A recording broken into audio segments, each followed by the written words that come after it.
Bon.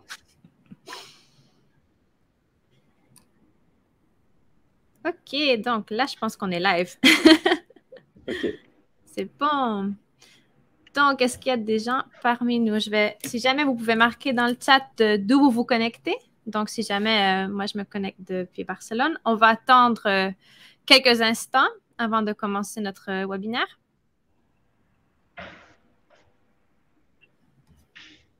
Je peux dire que je suis à Caen aussi.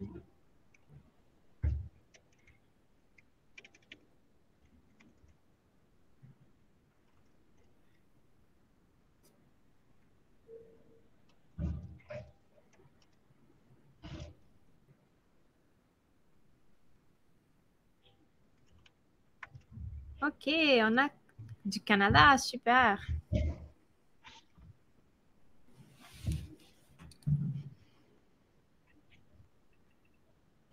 Ah, mais ça l'a bien fait de faire en fait de faire le webinaire à cette heure-ci. Comme ça, les Canadiens ils peuvent se connecter.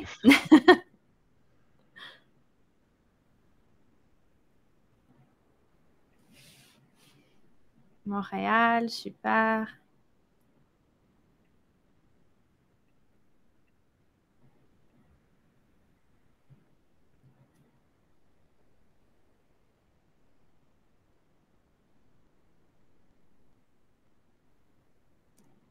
OK, on va attendre une petite minute, puis après, on va commencer avec ce webinaire. Donc, si jamais des fois, il y a des problèmes pour rentrer dans la plateforme BrightTalk, ça prend un peu plus de temps. Donc, c'est ça, on va attendre juste une petite minute.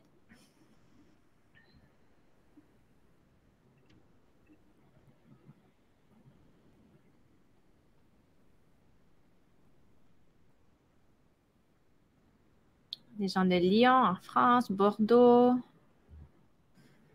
la Suisse.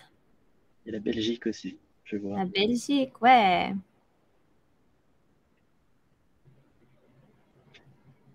Alors certains me demandent si on vous voit. Moi, je ne vous vois pas en tout cas. Oui, vous assistez bien à la présentation de SEMrush. Il y a une des questions, justement, vous allez voir que on a en fait le logo de Normandie Incubation à cause de notre invité. Donc, si jamais, on va prendre avantage de cette question et Je vais on prendre va ça. Je vais mettre, commencer. il y a un petit logo. Il y a un petit logo SEMrush là, donc j'ai changé la slide. Voilà. OK, super. Bienvenue à tous et à toutes à notre deuxième webinaire. C'est notre deuxième webinaire de cette saison. Aujourd'hui, on a le plaisir d'accueillir Michael Poifol de Normandie Incubation. Donc, c'est pour ça que vous voyez le logo en fait avant dans la présentation, qui est là en fait pour nous parler d'une méthode pratique pour analyser les données de vos concurrents. Donc, l'idée en fait, c'est d'analyser les données de vos concurrents et de transformer ces données en avantages concurrentiels tangibles pour pouvoir créer un projet startup. OK? Donc, bonjour Michael, bienvenue. Bonjour, Julie. Merci.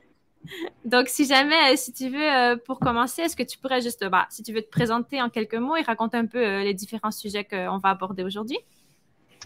Yes, pas de problème. Du coup, j'avais fait une slide, alors je vais aller dessus pour Super. me présenter. En gros, d'où je viens, moi j'ai passé 8 ans avant de travailler en tout cas à travailler en e-commerce, à aider à la création de deux sites e-commerce dans le bricolage, où je faisais, au départ on fait un peu tout hein, quand on commence un site, mais en tout cas je m'occupais notamment de la partie offre qu'il y avait sur le site, que ce soit en termes de référencement, d'achat et du coup la vente après avec le web marketing. Euh, et j'étais à la gestion notamment aussi d'un site de vente privée. Et suite à ça, j'ai essayé de lancer une startup, moi, où j'ai pas forcément réussi. Donc, au bout de 9 mois, ça s'est un peu arrêté. Donc voilà. Et aujourd'hui, en fait, j'aide les entrepreneurs à pas faire les erreurs que moi j'avais faites quand je me suis lancé dans un incubateur qui s'appelle Normandie Incubation, donc qui est sur toute la Normandie, qui incube à peu près une cinquantaine d'entreprises par an. Donc moi, mon travail de tous les jours, c'est de les accompagner, toutes ces startups, et de les aider, quel que soit leur problème. Donc ça, c'est mon travail de tous les jours. À côté, je suis aussi consultant innovation, on va dire, pour des grands groupes, dans pas mal d'écoles et tout ça. Et puis j'aide aussi des copains des fois sur des problématiques d'acquisition. En tout cas, j'ai mis Cenea.fr pour leur faire un coucou parce que c'est des copains qui ont ce site-là. Et puis du coup, si je peux parler d'eux, je suis content. Donc voilà, mais donc voilà, je suis un peu touche à tout. Et donc aujourd'hui, ce qu'on va voir, alors le titre, je crois que je l'ai remis juste après, mais le titre c'était comprendre son marché avec SEMrush, celui que j'avais mis. En gros, aujourd'hui, on va pas forcément euh, parler de SEO à tout prix. C'est pour ça que je mets spoiler alerte. Ça va pas être que sur du SEO. Et même moi, je ne suis pas un SEO. Hein. J'ai assez de connaissances pour connaître pas mal de choses. On va dire que la plupart des gens en termes de SEO, SIA et choses comme ça, mais j'ai assez de connaissances aussi pour savoir que je ne suis pas un SEO par rapport à des puristes et tout ça. Donc voilà, c'est pas une presse sur le SEO, mais c'est sur comment moi je vais exploiter SEMrush aujourd'hui quand on va être au tout départ de projet, on a envie d'en lancer un et on veut explorer un marché. Et en fait, on peut le faire de plein de manières et moi j'utilise aussi SEMrush pour ça. Parce que ça me permet de très vite avoir pas mal de data intéressantes pour me rendre compte d'une sorte de potentiel marché. Donc voilà, c'est un peu ça l'objectif. Je sais pas si ça te va, Julie, comme explication. C'est parfait. Ok. Non, c'est super. Bah, si jamais avant de commencer, j'aimerais bien en fait vous animer ceux qui sont présents à répondre à notre sondage. Donc, je ne sais pas si vous pouvez voir dans le menu, il y a une section qui s'appelle Poll. Donc, le sondage. Et ça, on aimerait bien savoir si vous êtes si vous utilisez déjà SEMrush ou pas. Donc, ça nous aide aussi un peu à guider un peu le webinaire pour nous. Et voilà, donc si jamais, Michael, je te laisse la parole pour ce webinaire. Ok, top. Il y en a déjà qui répondent du coup Ouais. au poll sur SEMrush. Donc du coup, moi ce que je vais faire, c'est que je vais prendre une sorte de cas d'usage pour la présentation. Ah oui, j'avais mis cette stat-là. Alors, ah mince, je suis pas du tout dans SEMrush, mais c'était pour savoir ce que c'était Normandie Incubation. J'ai dit que c'est un incubateur et à quoi ça sert. Juste vous donner la stat parce que comme ça vous montre à quoi sert un incubateur. Mais en tout cas, sur la France, en tout cas, sur la stat marché, c'est qu'il n'y a qu'une seule startup innovante sur 10 qui passe les 5 ans. Donc il y en a beaucoup qui vont tomber. Qui vont pas réussir à passer ce cap-là. Et nous, chez Normandie Incubation, les boîtes qu'on accompagne, c'est 75% qui passent ces fameux 5 ans. En gros, c'est à ça qu'on sert, et notamment à dérisquer le lancement de ces startups. Et donc là, c'est moi des méthodes que j'utilise, en tout cas au départ, pour mieux les orienter, ce dont je vais vous parler aujourd'hui. Donc ça va de pair un peu avec ces chiffres-là aussi. Du coup, comprendre son marché avec SEMrush, moi je vais partir d'un cas d'usage et on va essayer de le suivre tout le long. Il y a des exemples pour lesquels on sortira un peu de ce cas d'usage parce qu'il n'y a pas forcément de data. Mais en tout cas, je me suis dit, imaginons, je veux créer une sorte d'application, en tout cas, pour du running, pour les gens qui veulent courir, apprendre à courir ou se préparer pour des courses. Parce que je me suis rendu compte que c'était un truc qui était assez recherché. Et donc, je me dis, tiens, j'ai envie de créer une application qui permettrait à des gens de se mettre à courir ou alors de se perfectionner et d'avoir des programmes peut-être d'entraînement. En tout cas, je sais pas exactement comment faire, mais en tout cas, leur apprendre à mieux courir. Et comment je fais en exploitant certaines datas pour savoir par où commencer. Si jamais, Michael, je vais t'interrompre. Je suis désolée, il y a une question qui est assez importante. En Ouais. fait, il y a quelqu'un qui nous demande si on utilise le nom et le logo de SEMrush. En fait, moi, je suis de SEMrush. Donc, si jamais je suis Julie, responsable de marketing chez SEMrush France. Donc, justement, c'est SEMrush qui organise ce webinaire dans cette série. Donc, si jamais, Philippe, ta question, j'espère avoir pu répondre à ta question. Mais oui, c'est complètement organisé par SEMrush. Oui, c'est mieux. Oui. Et du coup, mon but, donc là, je vais vous faire plusieurs points d'étape, en tout cas, que je vais faire pour analyser ce marché-là. La première chose que je fais quand je veux analyser le milieu du running, c'est que je me dis quelles applications, quels sites il existe dans ce domaine-là. Alors là, j'ai plutôt fait une sorte de recherche Google au départ pour comprendre. Et je me suis rendu compte qu'il y avait un gros acteur qui trustait pas mal, qui s'appelle Running Addict. Donc on va partir de cet exemple-là. Et je vous montrerai après aussi comment chercher d'autres concurrents, en tout cas. Mais là, on va partir d'un cas qui est Running Addict, qui est un des plus gros médias pour avoir de l'information sur le running. Et donc voilà, je me suis dit, tiens, je vais analyser quand même Running Addict, ça va sûrement me donner des pistes. Et la première chose que je fais, c'est plus analyser le marché global. Donc pour avoir une vue un peu entonnoir au début le marché global, donc comprendre le marché, les acteurs de ce marché, et avoir des premières données chiffrées. Donc là, j'ai été dans SEMrush, et j'ai utilisé quelque chose qui s'appelle Market Explorer dans SEMrush, donc qui permet d'avoir des données marché dans un domaine par rapport à un site type. Donc là, j'ai mis le site runningaddict.fr, donc du coup qui est un média de référence.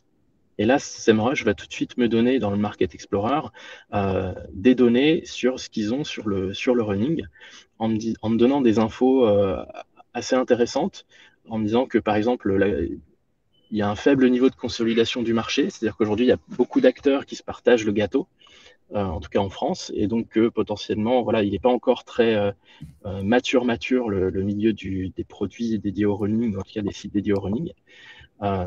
Il nous donne la taille de marché. Et alors la différence, ça c'est le marché global, et ça c'est le marché de personnes prêtes à s'engager. Je peux vous mettre la petite pop-up, mais en tout cas qui seraient prêtes à acheter des produits ou des services autour du running. Si Donc ça fait jamais, quand même. Michael, je pense qu'on voit pas ton écran si tu partages Ah l'écran. mince, pardon. Ah, j'ai oublié de partager l'écran. Alors là, effet démo complet. C'est vrai que c'est mieux si je partage mon écran. Oui. Pardon. Voilà. Donc je retourne là-dessus. Voilà, Mince, donc donc l'idée, c'est voir la plateforme SEMrush pour que vous pouvez. ouais, c'est mieux, hein. Pardon, excusez-moi. Ça arrive souvent, ça, d'oublier de partager son écran quand on fait une conf. Donc là, c'est fait. Euh, donc je reprends. Voilà, je suis sur la partie Market Explorer de SEMrush. Ou en tout cas, c'est une partie qui va nous donner beaucoup de données marché en partant d'un point central qui est un site web, mais du coup en analysant le marché de ce site web. Et donc là, voilà, ce dont je parlais, c'est ici la consolidation du marché. Voilà, elle est faible parce qu'il y a beaucoup d'acteurs le partage des parts de marché est morcelé.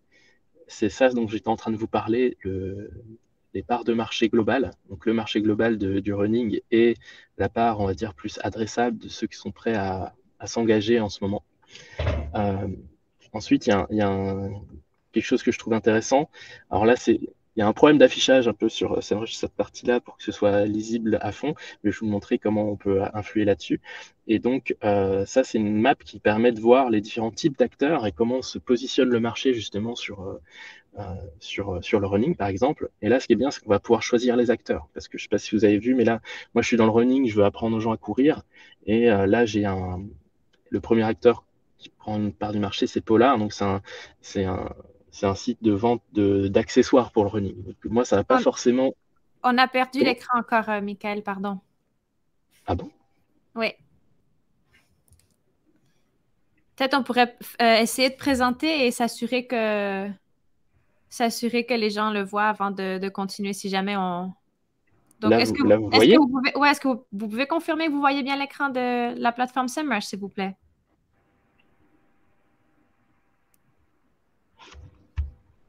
Si jamais vous pouvez nous dire Ouais. dans les questions. Alors, désolé, hein. Non, c'est peut-être un problème de BrightTalk. C'est pas la première fois que ça arrive. Ah, d'accord. Est-ce que vous voyez? Bah, on va continuer si jamais les gens ils voient pas, ils Alors, moi, nous. c'est Ouais. marqué que je partage. En tout cas, j'ai bien Oui, l'arrêt du ça va, c'est partage là. bon, c'est bon, c'est bon. Donc, normalement, ça marche. Ouais, c'est Euh, bon. bon, je la refais rapide. Le premier truc que j'ai parlé, c'est la consolidation du marché. Donc, je me dis, il y a peut-être quelque chose à faire ici sur ce marché-là, vu qu'il est morcelé. Là, c'est les choses dont je vous parlais entre le marché si global et le marché, ce qu'on appelle adressable, qui est de 123 millions des personnes qui sont plus en consommatrices aujourd'hui de produits dans le running.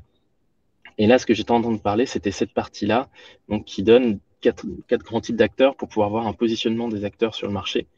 Et je vous disais que aujourd'hui, sur les acteurs, ils me vont pas tous ceux qui sont là, parce qu'il y a notamment Polar, où je disais, ça, c'est plus un vendeur de produits, et moi, je veux plus faire un service. Et donc là, l'avantage, c'est que je vais pouvoir influer là-dessus. Je peux le mettre un peu plus grand écran pour voir, et après, je peux choisir les acteurs que je veux mettre ici. Donc, par exemple, Running Addict, dont je suis, Jogging International, qui est le même sang, en data sport aussi. Voilà, il y a Jogging Plus. Et après, dans les autres domaines aussi, je peux en mettre. Donc, Je vais courir. Voilà. Je peux comme ça ajouter les personnes, en tout cas je peux mettre Iron, c'est un peu de produit aussi, mais Running Heroes par exemple, c'est une application qui apprend aux gens à courir. Donc voilà, je peux vraiment ajouter les acteurs que je veux, ce qui va me donner, je vais en reprendre quelques-uns comme ça, mais ce qui va me donner une autre vision de prépa physique, c'est pas mal, c'est pas mal. Et donc voilà, là je vais faire ça, hop. Et du coup, on va voir les typologies d'acteurs aujourd'hui qui sont soit en acteurs de niche, ceux qui sont en train de prendre des parts de marché, donc qui sont ici. Et ça, c'est plus les acteurs qui ont une assise sur le marché.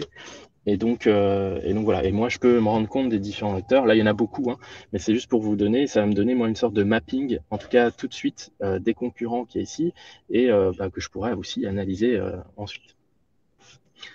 Je vais avoir des mappings de mots-clés, ça je vais pas forcément regarder. Ce que je vais regarder ensuite, par contre, sur cette partie market, ça va être notamment l'audience. Donc là, j'ai une vue globale du marché du fitness et je vais regarder l'audience et qui sont les gens qui utilisent ces différents sites où on voit que c'est un petit peu plus masculin, mais pas tant que ça.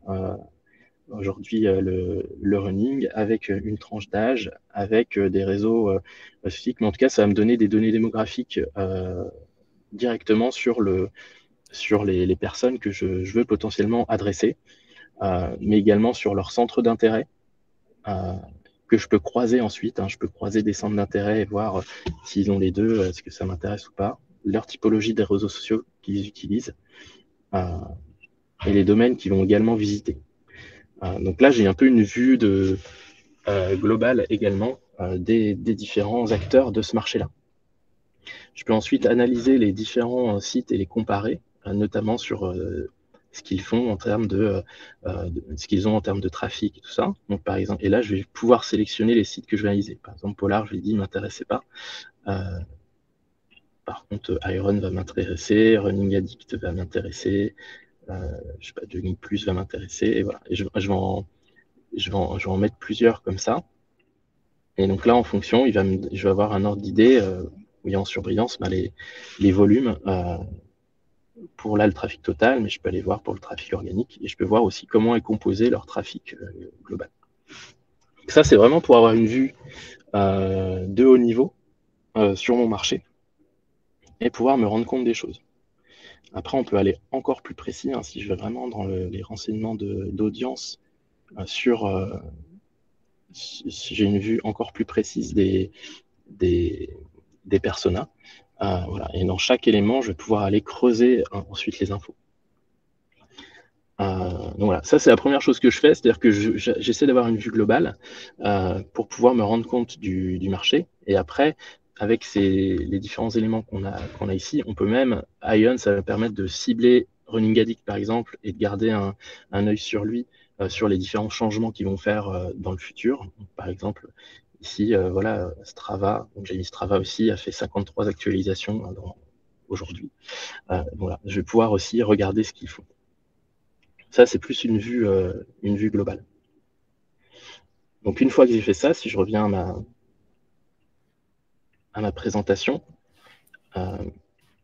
je vais devoir jongler entre présentation et ça, mais en tout cas, une fois que j'ai fait cette partie-là, ben, je vais avoir une vue du marché, donc sa taille, est-ce qu'il est potentiellement adressable ou pas, parce qu'il y a déjà trop de mastodontes, c'est compliqué, ou alors ben là, c'est très morcelé, donc peut-être qu'il y a des parts de marché à prendre, et j'ai une vision cartographiée en plus, et de savoir où est-ce que moi je veux me positionner. En plus de ça, je vais avoir les datas directement sur les utilisateurs, ce qui va me permettre aussi d'un peu baliser mes premiers personas, et ça en vraiment 5 minutes. Quoi. Ensuite, la partie la plus intéressante pour moi, pour bien comprendre aussi ces utilisateurs-là et comment je vais, le dernier point, définir mon offre, ça va être de vraiment analyser le trafic organique. Et alors là, je vais le faire selon différents concurrents. Donc ça, c'est le premier truc que je dois vous expliquer. Comment je fais pour, là, je vais créer mon app de fitness, en cas de running, et créer de l'entraînement pour des gens qui vont se mettre au running. Là, je vais, moi, forcément analyser deux types de concurrents, obligatoirement. Les running addicts dont je vous ai parlé, parce que eux, c'est des médias qui ont pignon sur rue et qui ont beaucoup, beaucoup de gens qui viennent sur eux. Ils ont le volume. Et donc là, on va comprendre le volume d'intention de recherche. Donc l'intention de recherche, c'est ce que recherchent les gens sur Google. Et donc voilà, on va pouvoir le quantifier et se rendre compte de l'importance des différentes choses recherchées. Et en deuxième, je vais analyser des applications, en tout cas des sites d'applications qui font déjà un peu ce que je veux faire, euh, pour voir, elles, comment elles génèrent leur trafic, pour avoir là une autre typologie de données, c'est de la donnée plus d'acquisition. Il y en a une, c'est une donnée qui va me servir à structurer mon offre, et une autre, c'est une donnée qui va me permettre de comprendre comment les acteurs font venir sur leur site. Et donc en faisant ça, je vais découvrir des choses, et c'est je vais vous montrer maintenant, en repartageant mon écran cette fois-ci, et ça va marcher. Hop, je le refais. Donc je suis désolé, je vais faire la bascule un peu comme ça, parce que le but, c'était pas de vous faire juste une presse, mais de vous montrer en live. Donc j'espère que ça va pas être embêtant. Mais en tout cas, j'ai défini plusieurs types de concurrents. Le fameux Running Addict ou les autres médias du genre. Et les applications qui sont dédiées aujourd'hui au running. Alors là, j'ai fait une recherche toute bête, hein, les 5 meilleures applications sur Running Addict justement pour faire du, du running. Donc il y en a plusieurs et c'est ça que j'ai pris. Parce que ça me donne un point de départ et vous allez voir que sur SEMrush, on a un point de départ, on peut vite aller chercher d'autres choses. Donc typiquement, j'ai mis Running Addict là-haut, dans vue d'ensemble du domaine en SEO. Donc voilà, on a partie SEO, j'ai mis vue d'ensemble du domaine. Donc j'ai tapé le nom. J'ai choisi sur la France, que là je suis juste sur la France. Et là, ça va me ressortir un bon paquet de données sur Running Addict pour comprendre comment est structuré son trafic. Donc là, je vois qu'il a 67 000 recherches organiques mensuelles, de visites mensuelles. Et après, on va m'expliquer comment est réparti tout ce trafic avec voilà, là, tous les mots-clés organiques qui font venir vers lui, classés aussi en intention de recherche, comme je disais tout à l'heure, navigationnel, informationnel. Et ensuite, je vais pouvoir voir aussi un mapping des concurrents ici. Moi, c'est un truc que j'utilise beaucoup pour arriver à voir d'autres concurrents, voir Running Addict, il est là. Et là, c'est comment SEMrush arrive à voir les typologies de concurrence. C'est juste les sites qui sont placés sur les mêmes requêtes, mêmes mots-clés sur Google. Donc là, il y a RunMotion qui est à côté. Et vous verrez que je l'ai pris aussi. Mais en tout cas, là, je vais me rendre compte des différentes typologies d'acteurs qu'il y a. Et donc, à partir de cette map, moi, je vais aller en découvrir d'autres ensuite de concurrents. Et je vais avoir toute une partie de backlink. Donc, c'est les liens de sites externes à Running Addict qui font un lien vers Running Addict. Et donc ça, on verra, mais on va l'analyser aussi. Il y a aussi toute la partie recherche publicitaire. C'est cette partie-là qu'on fera peut-être en dehors du running, parce qu'en fait, c'est pas un domaine où il y a beaucoup d'AdWords, d'ads. Et donc là, typiquement, pour ce genre de médias, il n'y a pas d'ads du tout. Voilà, donc comment je pars de tout ça? Moi, l'important, c'est de comprendre le trafic organique de ces sites-là. Donc, ce que je vais faire, c'est que je vais aller dans les meilleurs mots-clés organiques. Donc là, vous voyez, les mots-clés organiques, je vais faire voir le détail. Et là, je vais avoir le listing de tous les mots-clés organiques qui font venir vers Running Addict aujourd'hui. Alors, il y en a un paquet, hein, il y en a plus de 23 000. Et là, moi, je vais commencer à m'amuser avec les filtres qu'il y a là-haut pour réduire ces 23 000 mots-clés. Donc, typiquement, je vais mettre que les visiteurs organiques. Je vais gérer le volume pour avoir au moins 100 recherches par mois sur les mots-clés, par exemple. Donc là, on est descendu à 10 000 mots-clés. Et ensuite, souvent, moi, je vais mettre des filtres avancés sur ce qui va... Les mots-clés, voilà, Running Addict, typiquement, j'ai pas besoin d'avoir les mots-clés qui concernent la marque. Donc, je vais enlever tous les mots-clés qui contiennent, par exemple, Addict. Et je vais faire un peu des filtres comme ça. Je ne vais pas vous montrer tous les filtres que je vais pouvoir faire, mais à chaque fois que je vais regarder un peu, puis je vais voir. En tout cas, là, je vois, rien qu'en regardant comme ça, des mots-clés intéressants. Plan d'entraînement, c'est exactement ce que je veux faire. Préparation. Donc ça, c'est des mots-clés typiquement ultra intéressants. entraînement semi-marathon. Voilà. Donc là, typiquement, j'ai deux façons de faire, moi, quand je vois ça. Je spot des mots-clés intéressants, comme là, on a vu préparation, entraînement. On a vu plan aussi, parce qu'il y a plan d'entraînement. Donc là, si vraiment je veux aller sur ce type de mots-clés, ben, je peux carrément filtrer et aller voir. Je veux voir uniquement les mots-clés qui contiennent entraînement, par exemple. Et donc là, ben, je vais avoir, je sais pas, 160 mots-clés qui vont concerner que de l'entraînement. Donc imaginez là, moi je suis en train de me dire que je veux créer une app pour aider les gens à se mettre à faire du running. Donc là, typiquement, eh ben, je commence à avoir une vue très claire sur les entraînements que recherchent les gens.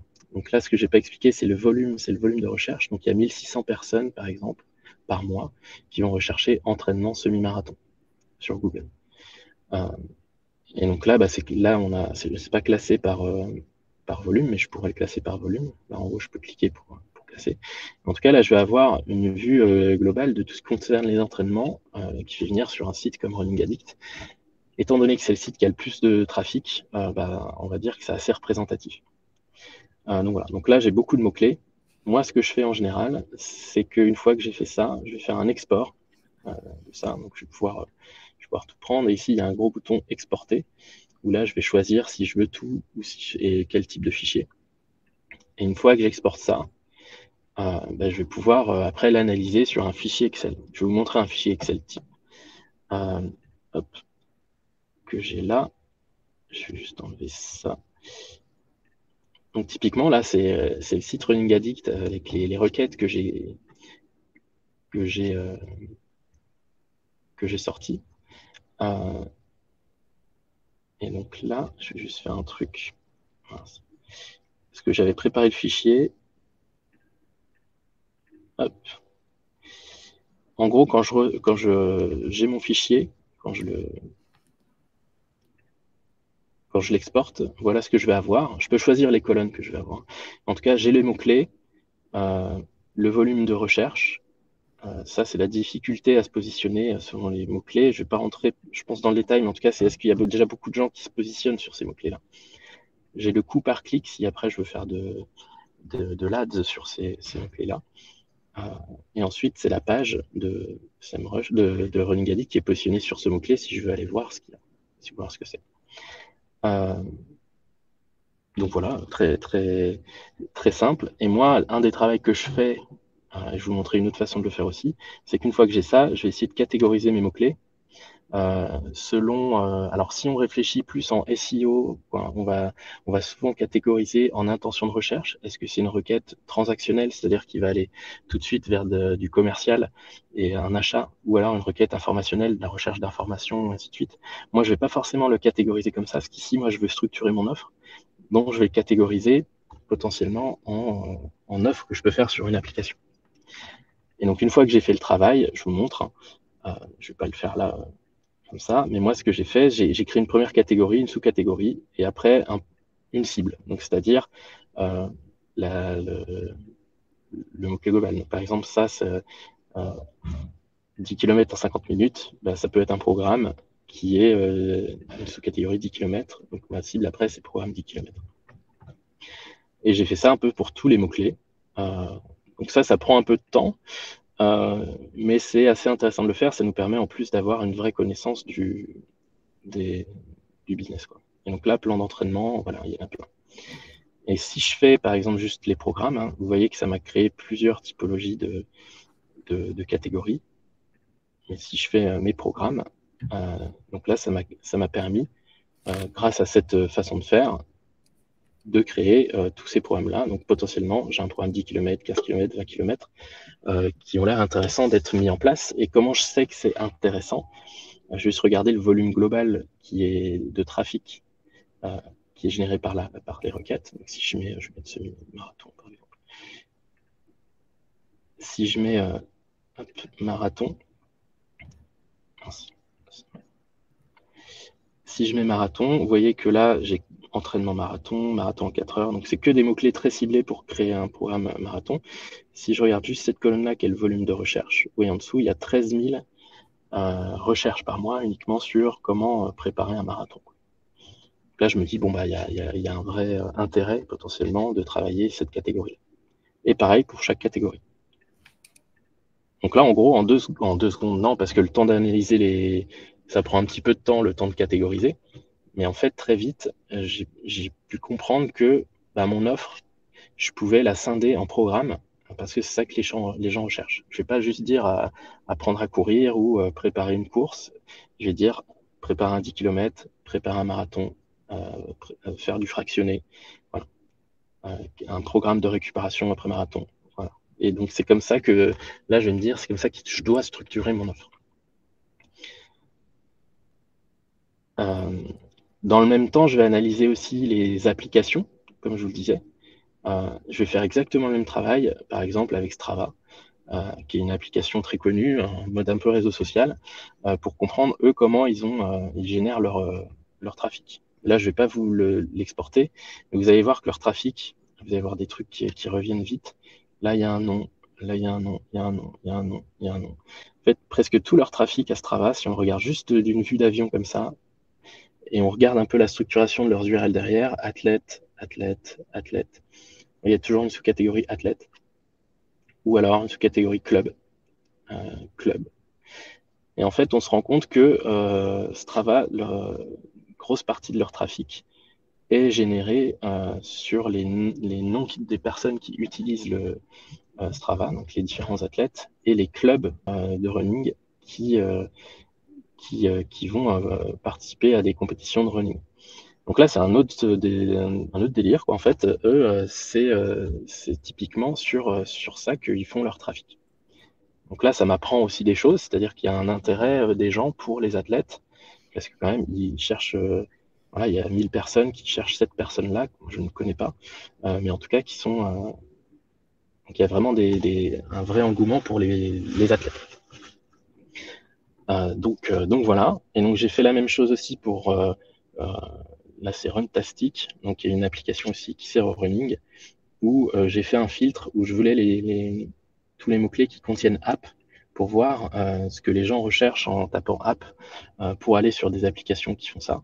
Et donc là, c'est pareil, courir application, application running, voilà. J'ai un peu tous mes mots-clés aussi, application, entraînement running, voilà, appli pour courir. Donc là, j'ai un peu tous les mots-clés qui peuvent me servir potentiellement plus à l'acquisition ensuite pour faire venir des gens. Donc là, je prends 3 cas d'usage, je fais mes filtres et ça me donne une vue globale. Encore une fois, là-dessus. Et donc là, si je vous montre, j'ai fait, hop, je reprends ma présentation sur ce que ça m'a donné. Mais voilà, ça m'a apporté donc tous mes programmes, le fait d'avoir fait ça. Donc là, je me dis, OK, je sais comment structurer mon offre dans le produit que je vais créer. Ensuite, je vois qu'il y a un autre centre d'intérêt. Je ne sais pas encore comment m'en servir, mais il y a un vrai centre d'intérêt pour les gens, pour les athlètes, pour les clubs. En fait, Strava use un focus que j'appelais Focus People, athlètes et clubs, et Focus Place, événements et courses. Et donc ça, c'est les deux grands enjeux. Donc là, je me dis, OK, il y a cette info-là. Je ne sais pas encore comment la traiter, mais elle est là. Il faut que je la garde en tête. Et ensuite, je voulais vous montrer ça. Le travail que je fais à la main, qui me prend quand même parfois plusieurs heures de catégoriser des mots-clés, en fait, j'ai demandé à ChatGPT de le faire aussi. Donc là, par exemple, je dis, voici une liste de mots-clés avec leur volume de recherche. Et donc là, j'ai juste copié-collé mon fichier Excel. Il y avait plus de 500 lignes dans le fichier que je vous ai montré là. Et en fait, quand on fait un copier-coller, ChatGPT, il comprend que c'est un tableau. Donc, il comprend la keyword, search volume, et après que ça va en dessous. Donc, lui, il comprend que c'est un tableau. Et donc, j'ai juste dit ça. Et après, je lui ai dit, bah, tu peux me classer ça dans un tableau avec les grandes catégories, le volume de recherche global, le nombre de mots-clés, et puis quelques exemples. Et donc là, on voit peut-être pas bien ma slide du coup, mais vous avez voilà, ici les programmes d'entraînement, ici le nombre de mots-clés concernés par entraînement 10 km, le volume global 11 000, et après des exemples, 10 km en 40 minutes, 10 km en 47 minutes. Et donc ça, le travail que je faisais à la main, maintenant en plus il y a des outils comme ça qui permettent de l'accélérer sur la segmentation.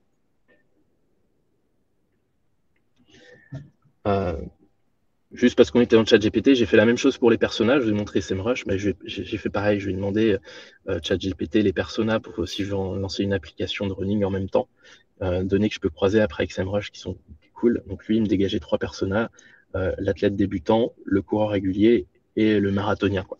Et en fait, ces 3 personas-là, ça donne les typologies d'utilisateurs potentiellement de l'app que je crée.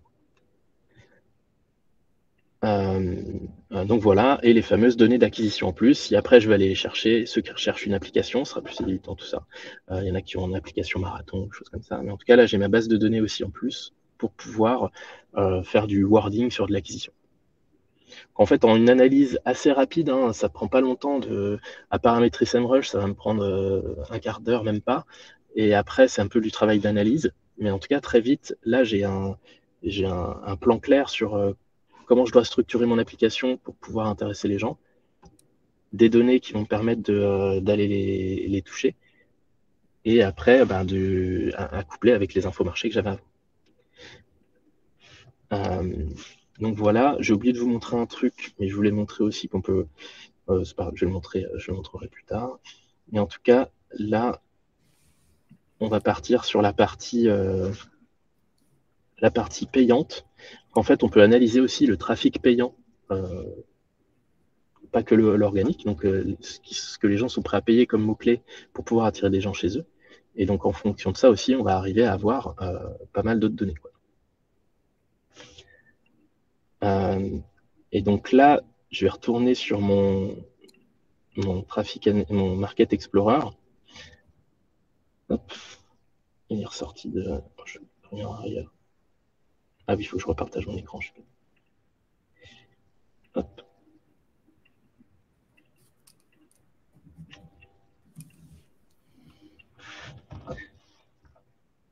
Si je fais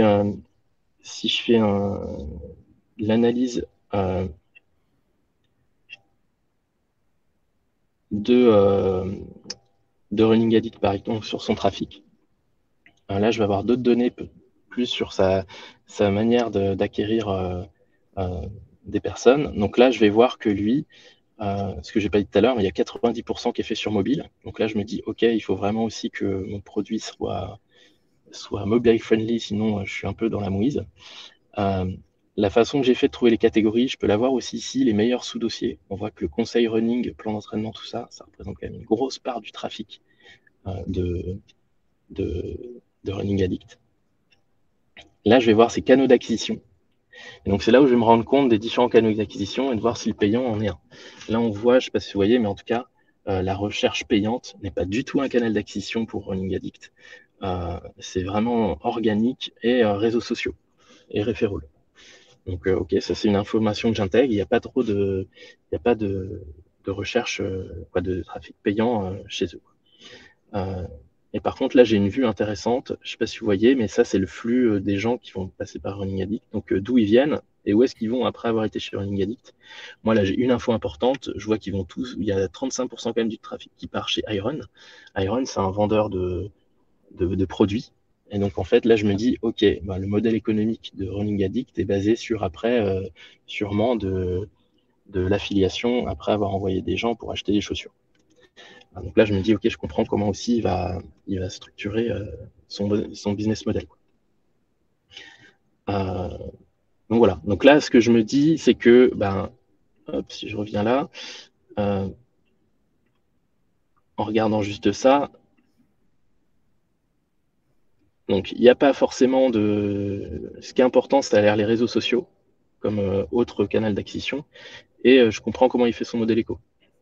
Du coup, ce que je fais, c'est que je me dis, bon, je vais quand même regarder s'il n'y a pas des annonces de personnes sur des plans d'entraînement de course à pied. Donc là, j'ai quand même tapé dans Google et je vois qu'il y en a un, Better Me, Jogo, qui font quand même un peu d'ads. Donc je me dis, bon, je vais les regarder. Alors lui, il est américain, donc aucun intérêt sur la France pour moi de le regarder. Et Jogo, vous verrez, on va regarder, mais il n'a pas beaucoup de pubs.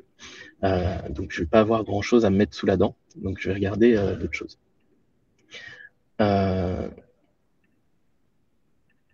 Donc, je vais repartager mon écran. Je vais vous montrer avec d'autres cas d'usage pour quand même analyser la publicité de certains. Vous voyez bien mon écran. Donc là, je vous montrais quand même Jogo.run. Donc si je vais dans la partie publicité de SEMrush et que je vois des recherches publicitaires, je peux voir les différentes annonces qu'ils font. Alors, vous voyez que là, ils font que 4, il n'y a que 4 annonces aujourd'hui en pub. C'est de l'anglais principalement. Ils ont créé en français, mais bon, c'est pas très. Bref, là, je ne vois pas forcément l'intérêt. En tout cas, moi, mon but, c'est quoi quand je vais regarder les pubs? C'est de me rendre compte les mots-clés que les gens achètent et ensuite de me rendre compte les mots qu'ils utilisent dans leurs annonces et pour pouvoir voir s'il y a des termes qu'il faut que je reprenne absolument, peut-être parce qu'ils l'utilisent beaucoup et ça veut dire qu'il y a peut-être forcément un impact. Donc là, je vous ai mis un exemple parce que je vous ai parlé de Cenea.fr au début. Donc je me suis dit, bon, je vais reprendre cet exemple-là. C'est un vendeur de produits d'incontinence, donc des couches pour adultes, produits passionnants. Et donc je vais prendre un concurrent pour voir ce que lui met. Mais comment moi je pourrais essayer d'analyser ça, quoi. Donc si je fais dans la recherche publicitaire d'un concurrent, oups. Donc là je vais pouvoir avoir les mots-clés qu'ils achètent, hein, vous voyez, couche adulte. Donc là je vais pouvoir voir où est-ce qu'ils dépensent de l'argent et ensuite le prix moyen en tout cas des mots-clés qu'ils achètent. Et ensuite, ce que je vais voir, c'est aussi leur texte d'annonce. Moi, c'est ça principalement qui m'intéresse. Où là, je vais avoir toutes leurs annonces. Là, vous voyez, il y en a un paquet. Hein.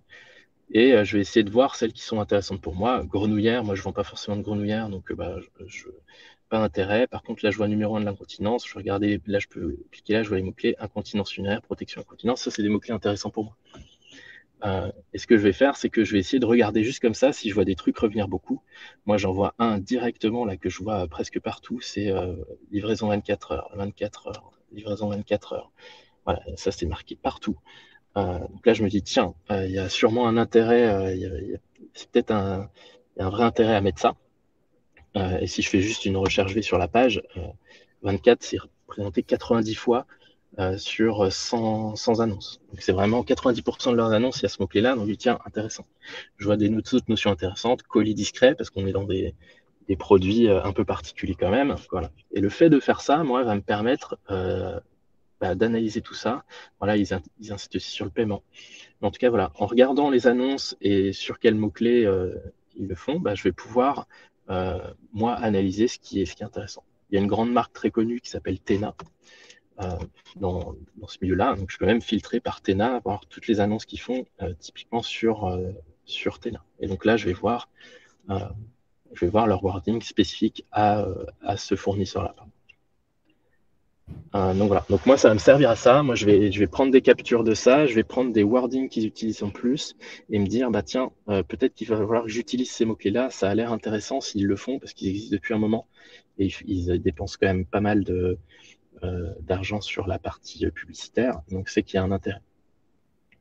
Voilà, on voit qu'ils dépensent. Alors pour moi, c'est beaucoup plus. Je sais pas si cette stat, c'est une évaluation, 3000 balles. En tout cas, c'est un peu plus en réel. Donc voilà. Après, vous pouvez aller beaucoup plus loin avec d'autres choses sur la publicité, mais là, je vous montre une vue un peu plus globale. Donc là, j'ai vu la partie pub, j'ai analysé, et donc là, je vois soit quels canaux sont intéressants, et donc là, je vais juste vous remontrer un truc qui est sur le Market Explorer et sur l'audience, où on a vu que il n'y avait pas forcément, l'audience n'est pas forcément intéressée, il n'y a pas forcément aujourd'hui de pubs qui sont faits en ads, et comment donc beaucoup se font par les réseaux sociaux, et on voit que le canal d'acquisition des réseaux sociaux qui est le plus intéressant par notre cible, c'est YouTube. Donc il y a peut-être des choses à faire pour moi sur YouTube, c'est un peu ça mon enseignement quand je vais regarder ça. Hop, je vais arrêter, revenir.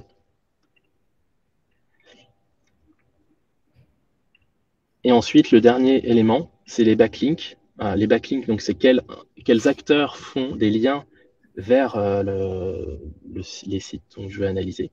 Ça va potentiellement me permettre de définir des partenaires, de structurer peut-être un lancement commercial au départ, du coup, et une sorte de stratégie de démarrage. Je vois que le temps passe vite. Je vais essayer d'aller vite sur cette fin. Je n'avais pas du tout vu. Mais en tout cas, il y a une partie backlink qui va vous permettre d'analyser vite. J'ai pris Strava pour l'exemple parce que je trouvais ça intéressant. Donc, je vais dans la partie analyse de backlink du SEO sur SEMrush. Il faut Donc là, j'ai partager appris... l'écran. Ah mince, oh là là. Pardon. Hop. Voilà. Donc je disais, je suis à la partie analyse de backlink, dans la partie SEO de SEMrush. On voit qu'ils ont beaucoup de backlinks, tout ça. Donc là, j'ai mis des filtres, je veux les liens en FR qui sont actifs, en follow. Donc c'est-à-dire que le Google va suivre le lien. Et donc là, je vois une chose, je ne vais pas exporter tout ça là, mais ce que je vois tout de suite, c'est que c'est les premiers liens, c'est club, club, club, club, club, athlète, athlète, athlète. Et en gros, même stratégie, eux, c'est-à-dire que à chaque fois qu'ils font un lien avec un club ou un athlète, bam, ils vont chercher des liens. Et en fait, on voit que tout le monde joue le jeu. Tous leurs clubs vont jouer le jeu. Donc là, je me dis, voilà, eux, leur strat, c'est là-dessus.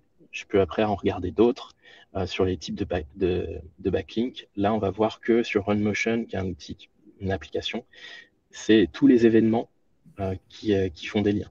Le trail de la Cité des Pierres, tel trail, ainsi de suite. Et c'est exactement le même principe, c'est beaucoup d'événements ou alors des médias spécialisés dans le trail pour eux, spécifiquement.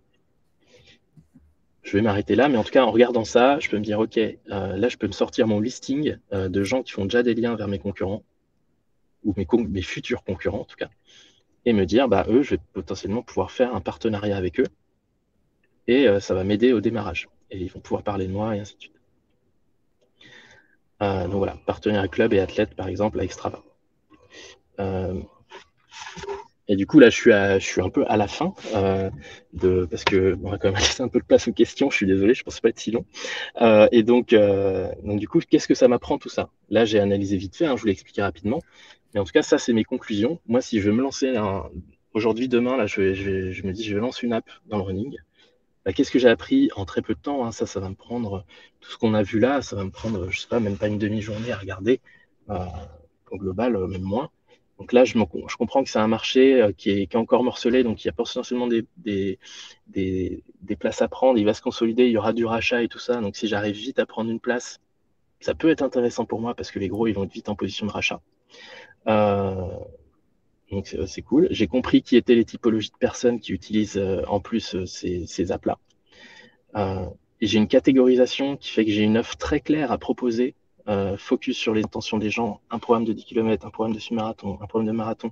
Mon offre, elle est très claire sur même la structuration de l'arborescence de mon application et tout pour que ça intéresse les gens.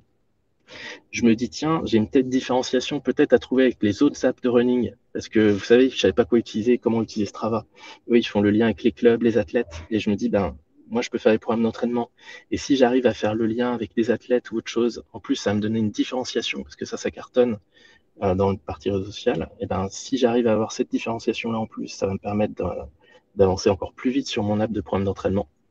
Donc ça, c'est une différenciation qui n'existe pas encore aujourd'hui. J'ai forcément des partenariats à monter avec les clubs et les athlètes. Et là, j'ai déjà mon listing avec les partenaires que j'ai vus. Et après, sur l'acquisition, j'ai déjà les mots-clés qui vont bien. Je me dis peut-être que j'ai une place à prendre sur le Search Ads, parce qu'aujourd'hui, il n'y a rien qui se passe. Donc, potentiellement, si je suis le seul, peut-être que je pourrais prendre des trucs. On verra si les mots-clés ne deviennent pas trop chers. Et sinon, il y a un enjeu à quand même suivre les réseaux sociaux, parce que notamment, c'est des personnes qui font le game avec les athlètes. Et en plus de ça, si les gens payent pour mon app, je pourrais potentiellement faire du business additionnel en regardant les business des médias. Ils font tous du business additionnel à envoyer vers les pure players qui vendent du matos de running. Et donc là, je me dis, en plus, j'ai un business additionnel à faire là-dedans. Si j'arrive à structurer ça, ça va un peu me rentabiliser peut-être mon app qui aura du mal à générer de l'utilisateur au départ. Donc voilà. Donc en fait, en une recherche, on va dire, même pas une demi-journée, je peux arriver à comprendre ça du marché et me dire, voilà ma stratégie, moi, pour lancer mon produit. C'était là où je voulais en arriver, à la base, environ une demi-heure, 40 minutes, mais alors là, j'ai pas du tout été bon. Donc, je m'excuse d'avoir dépassé. Merci beaucoup, On peut Michael. déborder pour les questions. Oui. Je suis pas sûre que Brightmark va nous laisser, en fait, parce que la plateforme... Donc, si jamais, je vais juste répondre à une question qui a été posée quelques fois. Donc, après, on peut aller à d'autres questions, mais c'est sur comment SEMrush recueille les données, en fait. Donc, il y a des gens qui demandaient, en fait, comment est-ce qu'on regarde, comment est-ce qu'on recueille les données concurrentielles. Juste pour vous expliquer, c'est pas la même chose qu'avec Google Analytics parce qu'en fait, Google Analytics, c'est une connexion avec votre site. Donc, si jamais vous voulez analyser votre site, c'est une bonne façon de le faire avec Google Analytics. SEMrush, en fait, dans ce qui est toute l'analyse des concurrents, si on utilise en fait ce qu'on appelle des données clickstream, non, et des données de navigation avec de l'intégration, non, c'est des données qu'on recueille nous-mêmes ou des partenaires tierces. Donc, on utilise aussi des partenariats, on utilise aussi la technologie blockchain. Donc, c'est vraiment tout ce qu'on fait, c'est on recueille toutes ces données et on fait ce qu'on appelle, on a des métriques en fait de précision, non, des niveaux de précision pour aussi vous aider à guider en fait dans le niveau de précision de ces données. Donc, il ne faut pas faire l'erreur, en fait, de regarder son site web et penser que ce qu'on va voir sur .trends, donc que c'est l'outil que Michael vous a présenté, ça va être les mêmes données. C'est très semblable, mais ce n'est pas exactement la même chose. Donc, c'est pour vous donner une idée globale des tendances dans ces différents sites web, en fait. Donc, si jamais, Michael, j'ai vu, il y avait 2 questions qui me paraissaient intéressantes. Je ne sais pas si on peut essayer d'y répondre rapidement. Donc, il y en avait une qui parlait comment avez-vous déterminé vos personas à partir de SEMrush? Donc, justement, au début de la présentation, tu parlais un petit peu des personas. Après, tu les as fait tu as mis genre dans ChatGPT pour que justement, ils puissent regrouper en 3 personas. Peut-être juste faire un petit rappel rapidement, non? En fait, SEMrush m'a donné les données macro. Voilà. C'est-à-dire que ça m'a donné les grandes données, hommes, femmes, centres d'intérêt. Donc ça m'a donné plus des données, on va dire, démographiques globales et centres d'intérêt. J'ai pas forcément dans les personas, on cherche aussi des besoins, motivations. C'est ça qui est un peu plus difficile à trouver avec de la statistique comme ça, à part en analysant les mots-clés. En gros, après, il faudrait recoupler les mots-clés parce que c'est là où on se rend compte, je veux faire un programme débutant, machin. Et c'est là où on se rend compte que il y a la personne qui est débutante et tout ça. Et moi, au lieu de le refaire avec l'analyse de mots-clés, je l'ai balancé à ChatGPT qui m'a fait l'analyse de 3 personas en fonction de ces fameuses données-là. Donc en fait, moi j'ai les données macro avec SEMrush et j'ai plein de données de recherche, tout ça, qu'après je donne à manger à ChatGPT pour qu'il me fasse une sorte de mini synthèse en mode persona. C'est un peu ça ma façon de faire. Et c'est ce que j'ai fait par exemple. Voilà, super. J'espère que ça répond à la question. Je pense, oui, c'est parfait. Il y a une autre question qui me paraissait assez intéressante, justement, c'était quand on analyse en fait le marché. Philippe nous demande, pour l'e-commerce, faut-il choisir le leader du marché comme référence pour faire l'analyse? Alors ça dépend, le leader du marché, ça dépend parce que en fait le leader sera presque toujours Amazon. Alors c'est difficile d'analyser Amazon, mais sauf que dans SEMrush, on peut analyser les sous-domaines. Donc en fait, on peut analyser qu'une partie du site Amazon, donc là, avoir par exemple. Mais sinon là, quand je suis dans l'analyse moi d'intention, ce que j'appelle l'intention de recherche pour construire une offre, c'est-à-dire je veux pas mon but c'est pas de faire de l'acquisition. Je vais analyser celui qui a un peu plus de trafic parce que c'est lui qui va avoir le plus de volume de mots-clés. Et donc, je vais pouvoir faire de l'analyse sur un plus gros panel de mots-clés et donc pouvoir avoir une donnée un peu plus granulaire, en fait, grâce à ça. Donc, c'est vrai que j'ai tendance à analyser le plus gros, mais comme vous avez vu, je l'ai comparé aussi après au plus petit. Et ce que je ne vous ai pas montré, c'est que Runtastic, j'ai fait le même truc et j'avais exactement les mêmes stats, plan d'entraînement, tout ça. Alors que Runtastic a 10 fois moins de trafic que Running Addict sur la partie app. Mais donc oui, c'est pour ça que je prends un gros, parce que j'ai tellement de masse de données que c'est plus simple entre guillemets, à exploiter.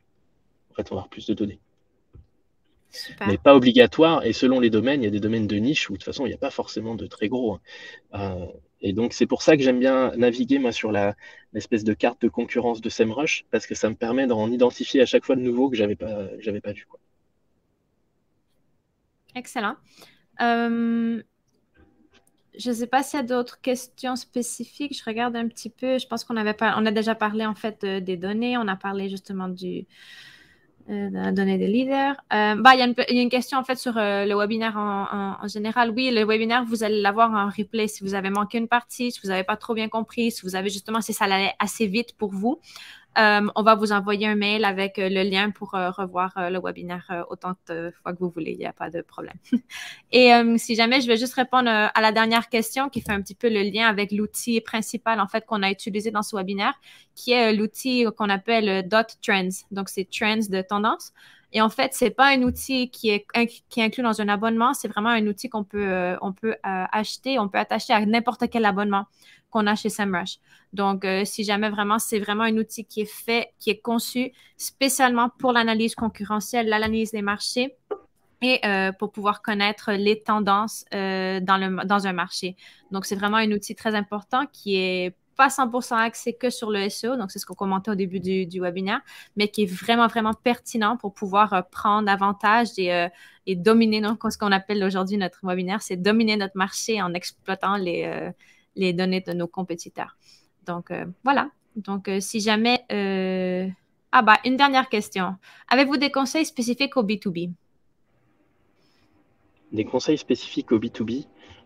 Ben, pas forcément. En général, pour vous dire ce que je conseille aux startups que j'accompagne, en général, c'est plus simple de trouver un modèle économique en B2B. Donc, allez en B2B plutôt. Ce sera plus simple à rentabiliser parce que les B, ils ont souvent de l'argent spécifique pour acheter des solutions, plus que des C. Mais non, potentiellement, je ferai même la même analyse. C'est juste qu'il y aura peut-être moins de volume. Donc en fait, vous avez vu, là, j'ai mis un filtre dans les recherches organiques à minimum 100, parce que c'est des trucs, il y a beaucoup de recherches. Voilà, vous n'aurez pas forcément les mêmes filtres, parce que peut-être que vous aurez des mots-clés à 10, 20, 30, 40 recherches par mois, ce qui n'est pas grave en fait. Mais donc voilà, il y aura peut-être du volume un peu différent. Et après, ce qui changera, ce sera les réseaux, ce sera peut-être plus du LinkedIn, quoi. Il y aura pas mal de choses comme ça qui vont changer sur les personas en tant que tels, qui font qu'on va réfléchir autrement pour la stratégie. En tout cas. Mais sur la façon de faire, pour moi, il n'y a pas forcément de grande différence parce que tout le monde recherche sur Internet. Super. Merci beaucoup, Michael, d'avoir présenté ce super webinaire avec nous. Ça fait vraiment plaisir de t'avoir parmi nous. J'espère que vous avez bien profité de toutes ces informations super importantes et super pertinentes que nous a partagées Michael. Et si jamais on se reverra dans les prochains webinaires de SEMrush, vous allez avoir déjà là les prochaines communications, mais le 11 juillet, on va avoir un webinaire sur ChatGPT pour le SEO. Et ensuite, le 18 juillet, on va avoir un autre webinaire sur la création de contenu SEO avec SEMrush. Donc, du coup, j'espère vous voir bientôt et à la prochaine. Merci. Au revoir. Au revoir.